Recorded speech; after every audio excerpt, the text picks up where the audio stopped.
도전하라, 이런 제목으로 말씀을 드리려고 합니다. 얼마 전 아니죠, 몇 해 전에 청년 오포 세대란 말이 유행한 적이 있습니다. 이제는 이게 유행이 아니라 아예 그냥 자리를 잡고 당연한 말로 받아들이는 것 같습니다. 연애를 포기하고, 결혼을 포기하고, 출산을 포기하고, 내 집 마련을 포기하고, 대인관계를 포기하고, 여기다가 이제는 7포 세대라고 꿈을 포기하고 희망을 포기한다, 이런 말들이 이 세상에 아예 자리 잡았습니다.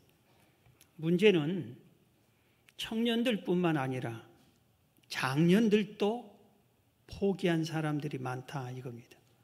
그리고 청소년들까지 있는 자기들의 미래를 포기하는 청소년들이 의외로 많이 있다, 이것입니다.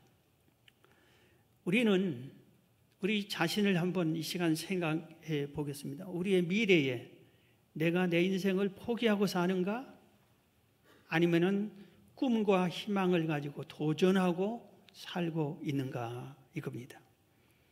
조금만 나이 들어도, 그리고 젊은 나이에 은퇴했는데도 이건 난 이제 은퇴했으니까 이러면서 삶을 아무렇게나 살고 사는지 생각해야 됩니다. 지난번에도 말했지만 100세를 살아보니 책 제목입니다.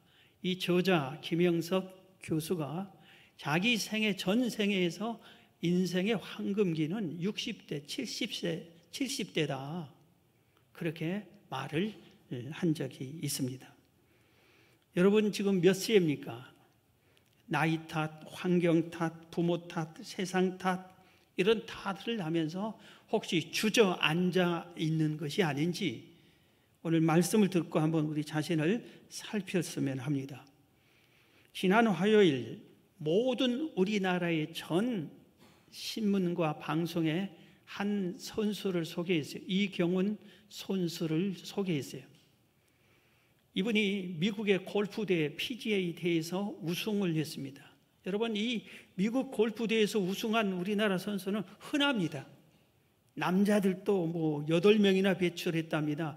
여성들은 지금 세계 제1위예요. 항상 전 세계 랭킹 1위가 우리나라 선수고, 대부분 우승을 1년에 몇 차례 하는데 거의 절반을 우리나라 여자 선수들이 우승합니다.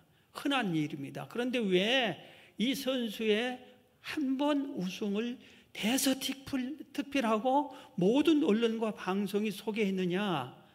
도전해서 이겼다는 것을 가르쳐주기 위해서입니다. 이 선수는 골프를 잘 쳤습니다.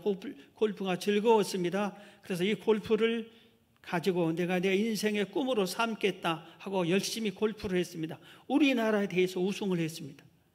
그래서 우리나라에서 아니라 좀 더 넓은 데로 가자. 일본 대회에 갔습니다. 일본 대회에서 우승했습니다. 아니다, 내가 세계에 가서 우승하고 싶다. 그래서 전 세계 골프 제일 잘한 사람들이 모인 대회가 PGA, 미국에서 열리는 골프 대회입니다. 1년에 몇 차례씩 합니다. 거기로 갔습니다. 처음부터 1군 무대에 뛰게 하지 않습니다. 실력을 인정받아야 됩니다. 2군 선수가 돼서 계속해서 꿈을 가진 선수들과 대회를 합니다. 핍박이 심하고 멸시가 심했습니다. 동양인이다, 마늘 냄새, 김치 냄새 난다, 언어도 못한다, 영어를 못한다, 이런 식으로 역경이 많이 있었습니다. 그런데 이 모든 것을 포기하고 돌아갈까 하다가 아니야, 나는 반드시 이곳에서 이기겠다, 노력하고 노력해서 2년 만에 1군 무대의 선수가 됐습니다. 그래서 결국은 이제 이 1군 무대에서 우승을 해야지 하고 도전을 했습니다. 1차 당연히 떨어지죠. 2차, 3차, 5차, 10차 다 떨어집니다. 20차, 30차, 40차, 50차 대회를 50번 나가도 한 번도 우승을 못합니다. 그런데 이 선수가 포기하지 않고 계속 꿈을 잃지 않고 도전해서 80번째 대회에서 우승을 했다 이겁니다. 그래서 이 선수가 우승 상금이 16억 4천만 원이에요. 그래서 우승했다. 우승 상금 16억 4천만 원 딱 한 번 우승했는데 16억을 벌었다. 그것이 중요해서 소개한 게 아니라 80번째 도전해서 이겼다. 이것이 귀하다. 그래서 모든 언론이 소개를 했다 이겁니다. 여러분, 우리는 이 세상을 살다가 79번 실패했는데 80번째 또 도전한 그런 도전 정신이 우리에게 있는지 한번 생각해 봐야 됩니다. 오늘 본문이 주저앉을 수밖에 없는 형편인데 일어나서 도전한 내용을 오늘 본문이 가르쳐 줍니다. 오늘 여호수아서 1장 1절부터 다시 본문을 읽어드립니다.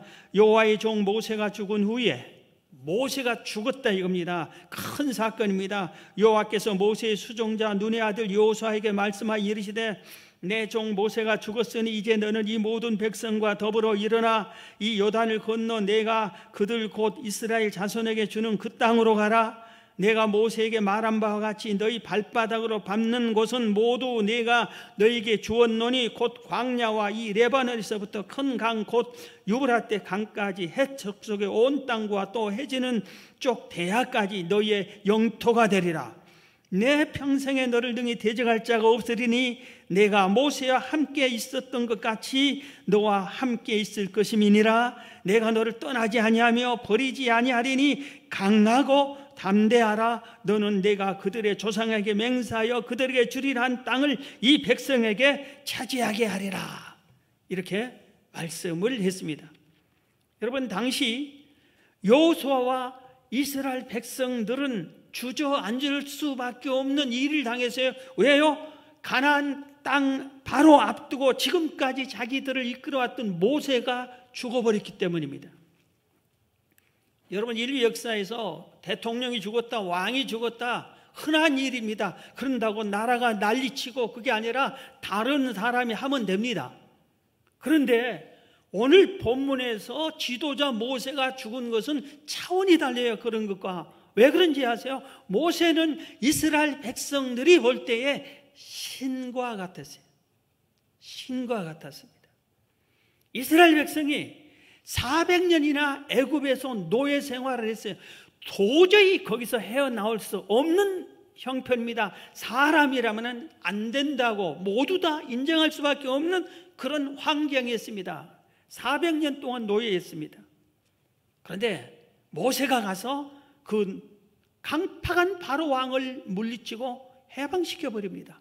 물론 하나님이 모세를 시켜서 하나님이 한 거지만 모세가 나타나서 한 겁니다. 이스라엘 백성들은 모세가 나타나서 조상 대대로 400년이나 노예 생활했던 자기들을 해방시켰던 그 모세를 얼마나 귀하게 여겼겠어요. 사람은 할 수 없는데 10가지 재앙을 내려서 그 강팍한 바로를 꺾어버리고 그를 거기서 건져낸 거예요.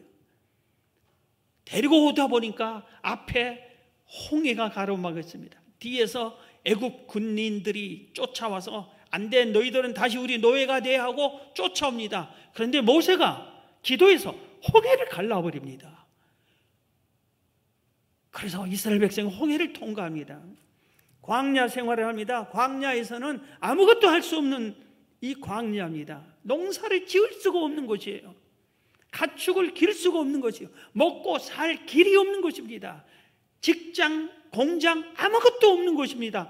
세울 수도 없는 곳입니다. 그런데 모세가 하나님께 기도드립니다. 새벽마다 하늘에서 만나가 양식이 하늘에서 뚝뚝뚝 떨어지는 겁니다. 눈송이 오는 것처럼.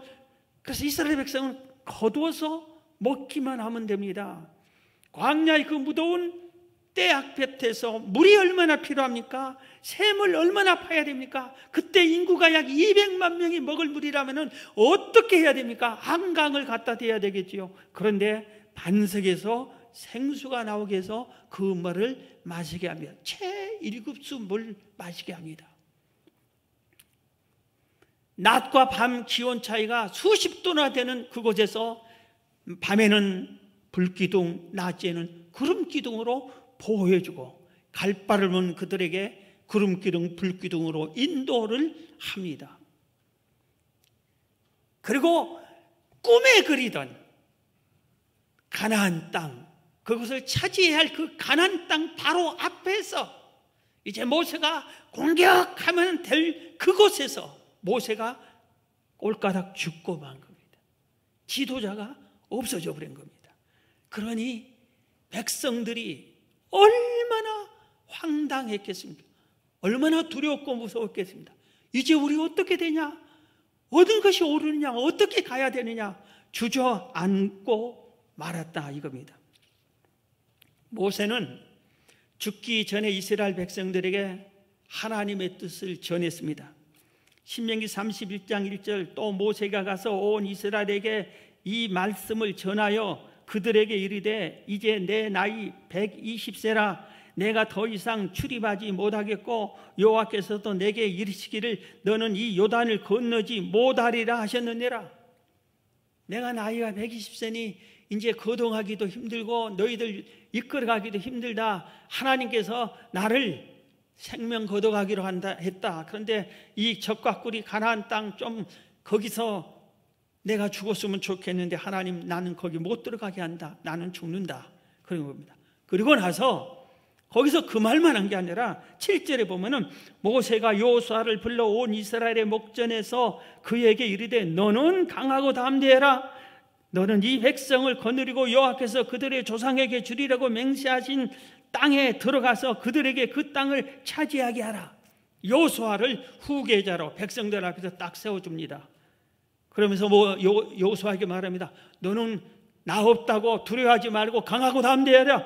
그리고 백성을 이끌고 저 가나안 땅으로 쳐들어가서 공격해서 그 땅을 차지해서 거기 정착해서 살게 해라. 그렇게 유언을 합니다. 그러고 나서 죽었습니다. 여호수아는 위대한 지도자 모세가 죽자 모든 힘이 풀리고 말하세요. 주저앉고 말하세요. 자기는 모세가 후계자로 세웠다고 하지만 자기는 모세의 비서였어요. 시종이었어요. 시종. 모세의 종이었어요. 모세가 하라는 대로 예예만 했어요. 모든 것을 모세가 하나님께 기도해서 판단해서 여호수아에게 얘기하면 여호수아는 시종 심부름만 한 사람입니다. 그런데 이제 자기대로 그 일을 하라는데 자기가 언제 하나님과 기도해 봤어요? 하나님의 뜻을 찾아보지도 않았어요. 몰라. 그런데 모세 그 역할을 자기가 해야 된다고 하니까 당황한 겁니다. 자신이 없었습니다. 용기가 없었어요. 백성들 앞에 설 용기가 없었어요. 백성들이 나를 여호수아 모세 후계자 그렇게 인정하는 게 아니라 모세 시종, 당신은 모세 비서 그렇게 인식을 하고 있는데 내가 어떻게 이스라엘 백성을 이끌어가느냐 이겁니다. 그래서 주저앉아 있는 여호수아에게 하나님이 찾아온 겁니다. 오늘 여호수아서 1장 이 말씀이 이 상황에서 하나님께서 여호수아에게 찾아온 내용입니다.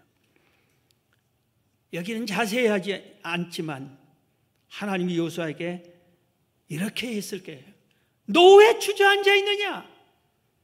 나 여호와 하나님이 죽었느냐? 하나님이 너희를 버리고 이스라엘 백성을 버리고 떠나느냐?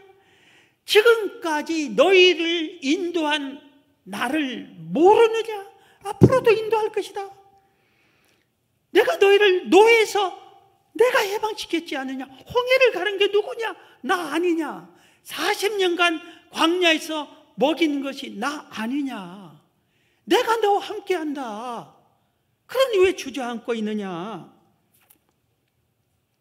그렇게 여호수아에게 말한 겁니다. 그러면서 이렇게 명령합니다. 내 백성을 데리고 가나안 땅으로 가라. 가나안 땅에 있는 원주민들을 다 물리치고 그 땅을 차지해라.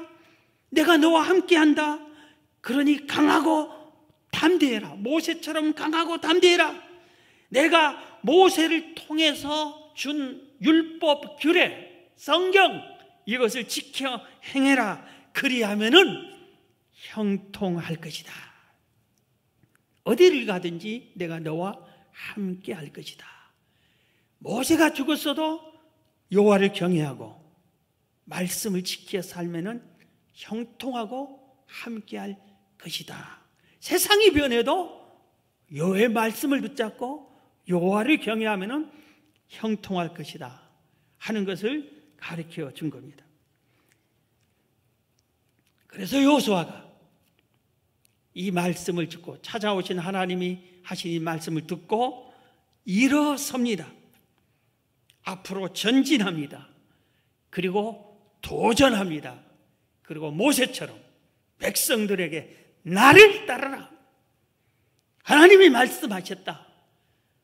자, 가나안 땅을 차지하러 가자. 이렇게 담대하게 백성을 끌고 가서 가나안 땅을 차지합니다. 사랑하는 성도 여러분, 여러분이 믿고 신뢰하고 사랑했던 사람이 세상을 떠났습니까? 여러분이 열심히 노력하고 온 모든 것을 바쳐서 힘을 다한 사업장이 문을 닫았습니까? 직장에서 잘렸습니까? 시험에서 탈락했습니까? 실패한 여러분에게도 여호수아에게 찾아온 하나님이 우리에게도 찾아오신 것을 믿으시기 바랍니다. 하나님은 우리를 절대로 버리지 않습니다. 우리가 여호와 하나님을 경외할 때, 우리가 하나님의 말씀을 붙잡을 때 절대로 하나님이 우리를 놓치지 않고 버리지 않습니다. 우리와 함께 하십니다. 이 믿음을 가지시기를 바랍니다. 다시 일어서야 돼요. 내가 그동안 잘 모르고 주저앉았을지라도 일어서야 돼요. 그리고 도전을 해야 돼요. 도전. 무엇이 됐든지 도전을 해야 일이 되는 겁니다. 주저앉지 말고 도전하라 이겁니다. 미국 켄터키주에 한 어린 소년이 태어났습니다. 그런데 태어나서 얼마 안 가서 그 가정에 불행한 일이 생겼어요. 아버님이 6살 때 세상을 떠나버립니다. 자기가 두 동생을 데리고 가장 역할을 해야 할 형편이 됐어요. 그래서 7살 때, 여러분 7살이면 뭘 해야 되지요? 유치원 가야 되고 초등학교 가야 되죠. 공부해야 되잖아요. 그런데 7살 때 공장을 나가야 했습니다. 공장에서 열심히 일을 했습니다. 그리고 열심히 일을 하다 보니까 사람들에게 인정받고 돈을 좀 모아서 20대에 주유소 하나를 차렸습니다. 그런데 세상의 모든 주유소처럼 하면은 별별 일 없잖아요. 도전합니다. 이래서는 안 된다. 주유소를 하나 딱 마련한 후에 자기가 새로운 방법으로 주유소를 운영합니다. 모든 주유소가 차 오면 어서 오세요 인사하고 기름 넣어주고 돈 받고 차를 보냅니다. 그런데 이 주유소는 그렇지 않았습니다. 어서 오세요 하고 기름을 넣으면서 기름을 넣는 그 시간에 열심히 손님 차를 닦아줬습니다. 깨끗하게 차를 닦아줬습니다. 그래서 운전기사가 내 차를 이 주유소에서는 너무 사랑하고 있구나. 내 차를 이렇게 아껴주네. 고맙네. 이런 마음이 들어서 다시 오고 싶네. 그래서 기름을 넣을 때가 되면 다른 주유소를 지나서 일부러 이 주유소를 찾아옵니다. 그래서 주유소가 대박을 났어요. 사업 지혜를 가지고 이렇게 하는 겁니다. 이제는 이것만 가지고 안 되겠다 해서 주유소를 차리고 주유하면서 쉴 수 있게끔 해서 옆에다 레스토랑을 차렸습니다. 또 레스토랑 차려서 손님을 위해서 어떻게 하면 손님을 기쁘게 할까? 편하게 할까? 식사를 마칠 수 있게 할까? 그런 의미로 오는 손님들을 모두 환영해주고 잘 관리해줬습니다. 그러니까 레스토랑도 잘 되고 주유소도 잘 됐습니다. 그러니까 이 다음에는 아예 여기서 쉬고 가게 하자. 하룻밤 쉬고 가게 하자. 밤에 늦게 운전한 사람들. 그래서 옆에다 또 모텔을 하나 세웠습니다. 그래서 사업이 아주 잘 됐어요. 그러다 이제 세월이 흘렀습니다. 65세가 됐을 때 죽을 병에 걸리고 말았습니다. 병원에 입원해서 구석에서 내가 왜 이러냐, 내 인생에 하고 싶은 일도 많은데 나는 이제 죽어가구나. 절망과 낙심에 주저앉아 누워서 탄식하고 있을 때 어느 날 새벽에 아름다운 찬송 소리가 새벽에 들려옵니다. 녹은 심 걱정 말아라, 주 너를 지키리. 주 날개 밑에 거하라, 주 너를 지키리. 주 너를 지키리. 아무 때나 어디서나 주 너를 지키리. 늘 지켜주시리. 찬송가 382장 이 찬송을 소리가 들려오는 거예요. 그래서 너무나 마음이 평안했어요. 찬송 부르는 사람이 흥얼거리면서 너무나 새벽에 기쁘게 감사하게 이 찬양을 불렀어요. 도대체 누구냐? 그래서 병실 문을 열고 봤더니 깜짝 놀랐습니다. 그 병원에 청소부에 다리 하나가 없는 사람입니다. 목발을 딛고 청소하면서 이 찬양을 부른 겁니다. 깜짝 놀랐어요. 불렀습니다. 여보세요, 당신은 어떻게 목발을 짚고 청소하는 사람인데 그렇게 아름다운 찬양을 부릅니까? 도대체 왜 그럽니까? 당신 인생이 그렇게 기쁘고 평안하고 좋습니까? 그랬더니 이분이 청소부가 이렇게 얘기했습니다. 할아버지, 천국이 있어요. 내 집은 천국에 있어요. 여기는 잠깐 살아요. 천국에 내 집을 생각하면 기쁘고 즐겁고 감사해요. 그리고 내 인생, 내가 비록 다리 하나가 없지만 주님이 나와 함께 해줘요. 그리고 내 마음에 기쁨과 감사가 넘쳐요. 그렇게 했어요. 그래서 하나님 믿음은 그렇습니까? 그럼요. 그래서 그 자리에서 청소부 아저씨가 복음을 전해줍니다. 그 자리에서 이 할아버지가 예수를 믿습니다. 그리고 나도 예수를 믿어요. 그리고 기도합니다. 그런데 은혜 가운데 기적적으로 병이 났어요. 이 사람이 태어난 후에 열심히 신앙생활을 하면서 기도를 깊이 합니다.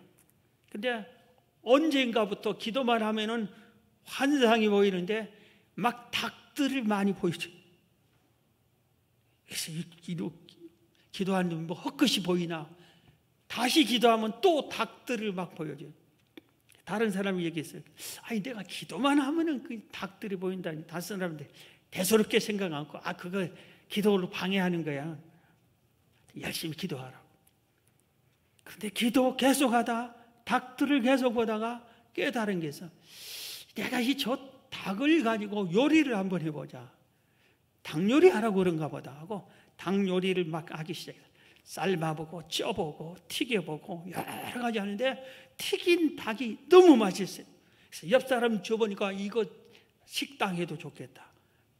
아주 손님 잘 팔리겠다. 그래서 이 후라이 치킨을 만들기 시작했어요. 그리고 계속 연구해서 양념을 11가지를 소스를 자기가 만들어냈어요. 그걸 뿌리면서 튀기니까 이 닭이 너무 맛있어요. 손님이 가득 차고 넘쳐요. 그래서 대리점 내달라고 아우성을 치니까 대리점을 내기 시작했어요. 비밀, 내가 소스 만든 비밀을 알려줄 테니 그 대신 닭 한 마리에 5센트씩 로얄티를 줄라. 그래서 대리점이 막 미국 전역에 전 세계에 퍼졌습니다. 그게 바로 켄터키 후라이 치킨이에요.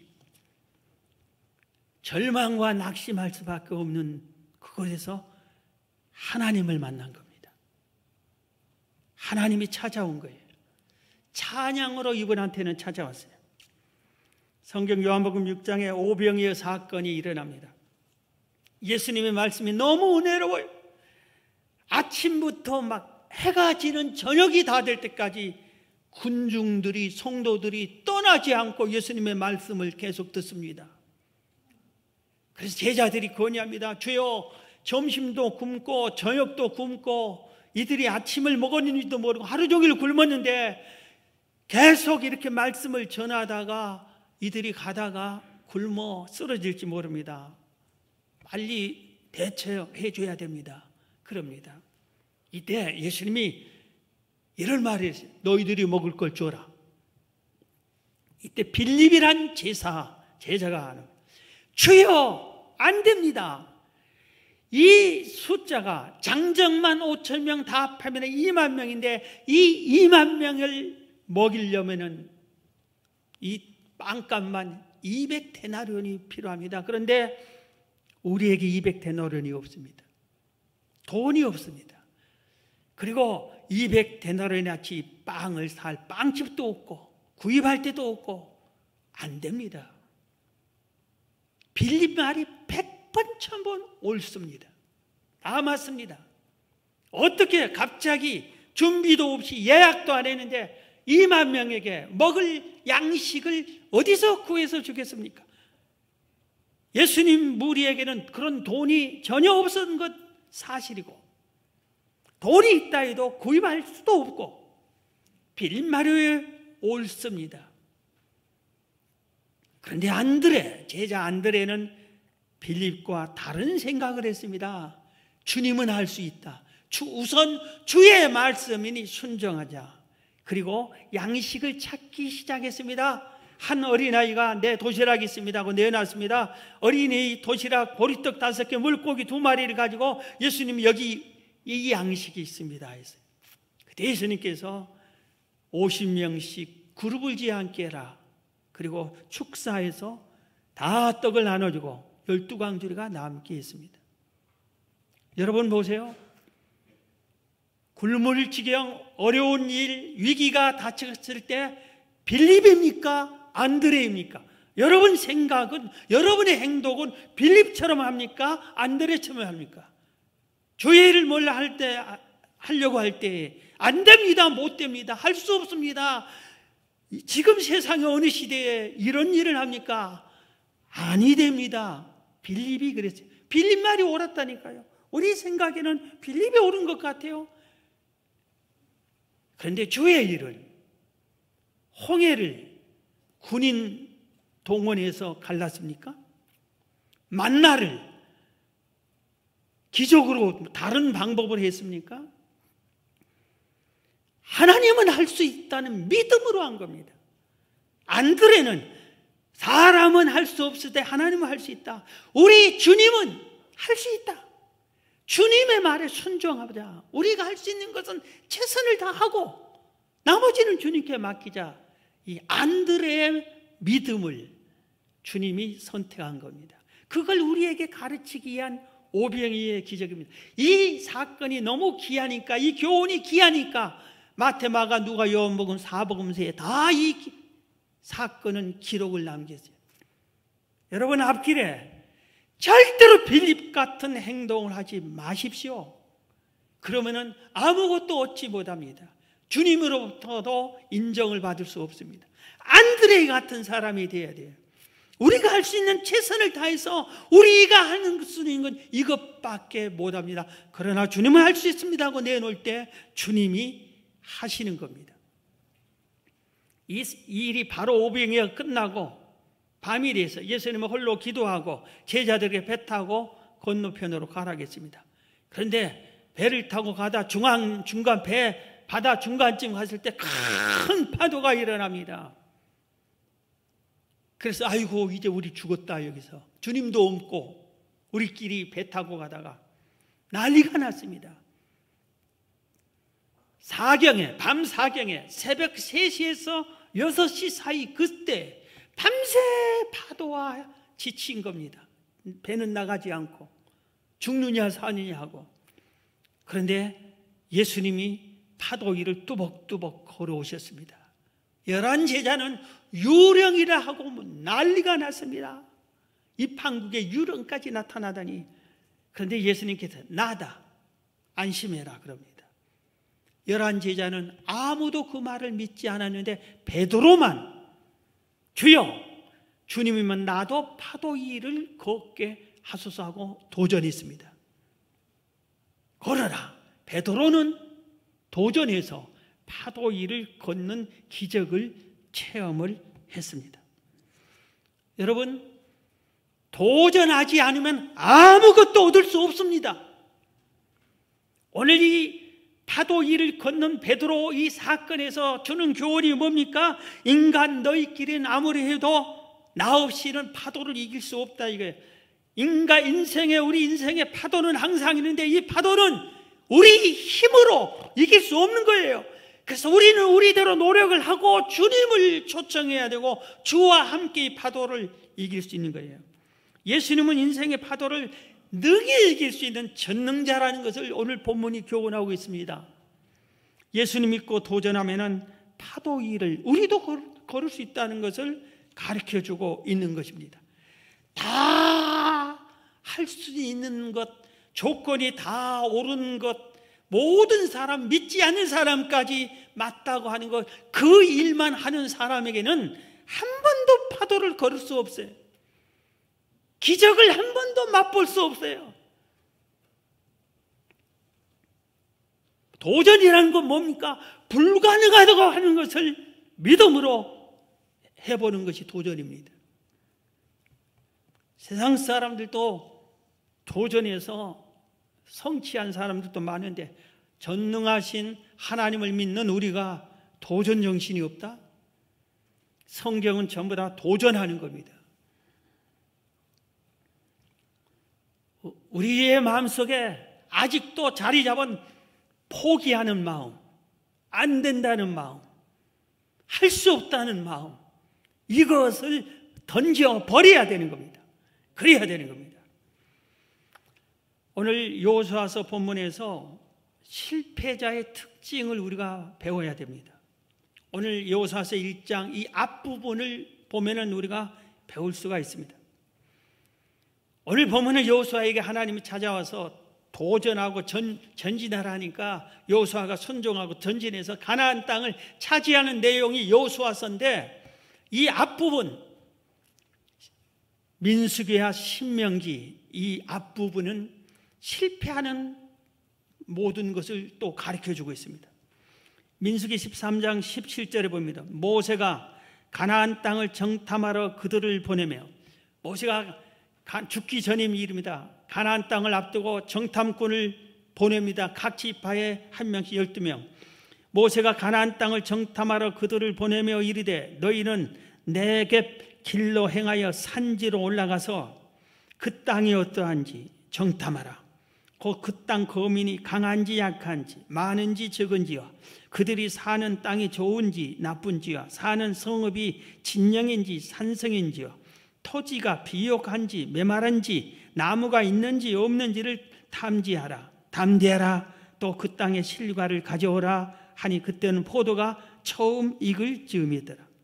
모세가 이스라엘 백성을 정탐꾼을 보내면서 정탐꾼에게 이것을 정탐하고 탐지해 가지고 오라고 가르쳐 줬어요. 뭐예요? 땅이 어떤지, 거민이 강한지 약한지, 거민이 많은지 적은지, 땅이 좋은지 나쁜지, 성읍이 진영인지 산성인지, 토지가 비옥한지 메마른지, 나무가 많은지 적은지 다 몇 가지를 알려주세요. 이것을 탐지해 오라 했습니다. 그런데 이들이 12명의 정탐꾼이 가서 탐지해 가져와서 보고할 때 모세가 보낸 종목들을 탐지하는 것을 보고해야 되는데 그들이 그런 것을 악평하면서 10명이 다른 것을 보고합니다. 자기 생각을 보고합니다. 자기 주장을 보고합니다. 그 땅 수가 많대요? 적대요? 진영이 어디 있대요? 뭐 그런 것을 해야 되는데 그것이 아니라 오늘 민수기 13장 30절부터는 갈렙이 모세 앞에 백성을 조용하게 하고 이르되 우리가 곧 올라가서 그 땅을 치하자 능히 이기리라 하나 그와 함께 올라갔던 사람들 10명입니다. 이르되 우리는 능히 올라가서 그 백성을 치지 못하리라. 그들은 우리보다 강하니라. 백성을 이길 수 있는지 없는지 정탐하고 오라. 그것은 하지도 시키지도 않은 일이에요. 그런데 그런 것을 자기 주장을 자기 판단을 얘기한 거예요. 32절 이스라엘 자손에게 그 정탐한 땅을 모세에게 보고해야 되는데 모세에게 자세하게 보고하지 않고 백성들에게 자기 주장들을 얘기합니다. 이스라엘 자손 앞에서 그 정탐한 땅을 악평하여 이르되 우리가 두루 다니며 정탐한 땅은 그 거주민을 삼키는 땅이요 거기서 온 모든 백성은 신장이 장대한 사람자들이며 거기서 네피림 후손인 아낙 자손의 거인들을 보았나니 우리는 스스로 보기에도 메뚜기 같으니 그들이 보기에도 그와 같았을 것이니라. 시키지 않는 것을 시킨 건 하지 않고 이렇게 악평하고 부정적인 보고를 합니다. 백성들이 40년이나 기다렸어요. 광야에서. 그리고 가나안 땅 앞에서 이게 정탐한다. 400년이나 기다렸다 이겁니다. 이 가나안 땅을. 그렇게 했는데 그 땅 앞에서 그들이 백성들의 사계를 다 꺾어버립니다. 못 차지한다. 갈 수 없다. 가면 죽는다. 이렇게 보고를 하고 맙니다. 그러니까 민수기 14장에 보면 온 회중이 그동안 모세의 말을 듣는데 모세의 말을 안 듣습니다. 지도자 모세의 말을 안 듣고 악평한 10명의 정탐꾼의 말을 들읍니다. 부정적인 말을 듣습니다. 온 회중이 소리를 높여 부르짖으며 백성이 밤새도록 통곡합니다.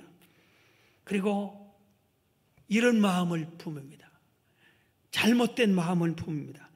이스라엘 자손이 다 모세와 아론을 원망합니다. 그리고 그 회중에게 그들에게 우리가 애굽에서 차라리 죽었으면 좋을 걸 광야에서 우리가 죽게 되었다. 그러면서 우리가 애굽으로 차라리 돌아가자. 우리가 새로운 모세 버리고 새로운 지도자를 세우자. 그리고 애굽으로 돌아가자. 그렇게 얘기를 합니다. 이때 여호수아와 갈렙이 그 앞에 나와서 백성들 앞에서 옷을 찢으면서 얘기하면 내 말이 진실이다. 정신 차려라 이런 뜻입니다. 이스라엘 자손의 온 회중에게 말하여 이르되 우리가 두루 다니며 정탐한 땅은 심히 아름다운 땅이라 여호와께서 우리를 기뻐하시면 우리를 그 땅으로 인도하여 들이시고 그 땅을 우리에게 주시리라. 이는 과연 적과 꿀이 흐르는 땅이라. 여호와께서 그 땅을 우리에게 주신 땅이니 우리가 그 땅을 차지할 수 있다. 정말 옥토다. 차지하자 그겁니다. 여호와를 다만 거역하지 말라. 그 땅 이 가나안 족속들을 두려워하지 말자. 여호와가 우리와 함께한다. 그렇게 차지하러 가자 그럽니다. 그러니까 백성들이 모세의 말이 옳고 여호수아 갈렙의 말이 옳은데 10명의 정탐꾼의 그 부정적인 말 가면 우리 죽는다는 이 말을 선택합니다. 그러고 나서 돌로 바른 소리를 한 믿음의 소리를 한 여호수아 갈렙을 쳐서 죽이려고 합니다. 이때까지 참으셨던 하나님이 더 이상 참지 않습니다. 26절 민수기 14장 26절에 보면 여호와께서 모세와 아론에게 말씀하여 이르시되 나를 원망하는 이 악한 회중에게 내가 어느 때까지 참으랴. 이스라엘 자손이 나를 향하여 원망하는 바 그 원망하는 말을 내가 들었노라. 그들에게 이르기를 여호와의 말씀에 내 삶을 두고 맹세하노라. 너희 말이 내 귀에 들린 대로 내가 너희에게 행하리니 너희 시체가 이 광야에 엎드러질 것이라. 너희 중에서 20세 이상으로서 계시된 자 곧 나를 원망한 자 전부가 여분네 아들 갈렙과 눈의 아들 여호수아 외에는 내가 맹세하여 너에게 살게 하리란 땅에 결단코 들어가지 못하리라. 그렇게 하나님이 말씀하고 실천해 버립니다. 그래서 애굽에서 400년 노예 생활하고 기적적으로 해방이 돼서 자유인이 돼서 가나안 땅으로 가는 이 과정에서, 가나안 땅 앞에서 이들은 하나님을 원망하고 모세를 원망하고 다시 애굽으로 돌아가자. 왜 우리를 여기까지 하냐? 가나안 땅을 차지하러 가는 것은 하나님의 뜻이 아니다. 너희들이 잘못 우리를 거기 가서 죽이려고 한 거다. 그런 잘못된 생각을 하고 모세와 여호수아와 갈렙을 돌로 쳐서 죽이려고 할 때 하나님이 그들을 멸해버리고 맙니다. 여호수아와 갈렙 두 사람만 들어갑니다. 그리고 광야에서 태어난 후손들만 데리고 들어가게 됩니다. 왜? 똑같이 애굽 노예에서 해방되는 은혜를 맛봤고, 똑같이 만나를 먹었고, 똑같이 구름 기둥, 불 기둥을 보았고, 홍해를 가른 걸 똑같이 보았고, 하나님의 능력과 기적을 보았는데도 왜 이랬을까? 너무나 안타까운 사건이에요. 실패자의 특징이 있습니다. 실패자의 특징. 오늘 두 예를 들어줄게요. 제가 처음으로 조영기 목사님 설교를 예로 든 것 같아요. 그분은 여러 가지 말이 많은 분이지만 어떻든 우리가 인정할 것은 전 세계에서 제일로 큰 교회를 세운 분이고 지금 90이 넘는 분인데도 지금도 매주 설교를 하는 그런 분인 것은 사실이잖아요. 근데 그분이 실패자의 특징은 이거다 하고 얘기했어요. 잘 되면 내 탓, 못 되면 남 탓하는 사람. 이런 사람이 실패한다. 과도하게 자기를 과신한 사람. 내가 옳다. 나만 옳다. 이것이 옳다. 자기 주장이, 자기 선택이고 자기가 판단해서 이게 옳다 하면은 남의 얘기 듣지 않고 다 반대하는 사람. 그 다음에 편가르기 하는 사람. 어디서나 편가르기 좋아하는 사람은 다 실패한다. 성실하지 않는 사람이 실패자의 특징이다. 회개하지 않는다. 회개하지 않는다. 여러분 언제 회개했어요? 언제 회개해 봤어요? 회개를 잘 안 해요. 이런 사람. 매사에 부정적인 거예요. 한 번도 이 공동체에서 긍정적인 얘기를 한 적이 없어요. 항상 모든 일에 매사에 부정적인 말만 하고 부정적인 생각만 같아요. 이런 사람들은 실패자다. 실패자들이 조사해 보면 다 이랬다 그랬어요. 우리나라의 국립대학 중에 하나인 전남대학교의 게시판에 이런 글이 올라왔어요. 실패하는 사람의 특징 수십 가지. 그 중에 이 사람들은 믿음, 성경 주장한 게 아니잖아요. 그런데 어쩌면 비슷해요. 수십 가지 중에 중요한 걸 말합니다. 오늘의 중요성을 알지 못한다. 오늘이 중요한 것을 알지 못한 사람이 실패한다. 맨날 과거, 맨날 헛된 소리예요. 뒷말만 한다. 뒷말만 한다. 시작하기 전에 실패를 두려워한다. 그리고 맨날 부정적인 성격이다. 부정적인 성격을 가진다. 겁이 많다. 목표와 목적이 뚜렷하지 않다. 게으르다. 질투심이 많다. 독서를 하지 않는, 자기 연구 개발을 하지 않는다 이겁니다. 사랑하는 성도 여러분, 오늘부터라도 남은 인생을 아무렇게나 살지 말아요. 도전해야 됩니다. 일어서서 우리의 가나안 땅, 내가 남은 인생에서 하나님의 영광을 위해서 뭘 할까? 내 인생의 보람을 위해서 뭘 할까? 도전해야 됩니다. 일거리가 없으면 일거리를 찾아야 되겠지요. 하는 일을 남과 똑같이 하지 말고 새롭게 지혜롭게 해서 헤쳐나가야 되겠지요. 몸으로 할 수 없으면 지혜로 해나가야 되겠지요. 지혜가 부족하면 몸으로 성실하게 더 열심히 해야 되겠지요. 주저앉지 마세요. 가장 안타까운 것은 젊은 층이, 그 김영식 교수 말한 대로 이제 70대밖에 안 된 사람이 젊은 층이잖아요. 100살을 비교하면 60대, 70대의 사람들이 나머지 인생을 그냥 포기하는 거예요. 아무것도 안 해요. 청년들이, 꿈과 희망으로 가득 찰 청년들이 하루하루를 도전하지 않아요. 도전하지 않아요. 앞으로 나아가지를 않아요. 당연히 여기고. 말씀을 마치겠습니다.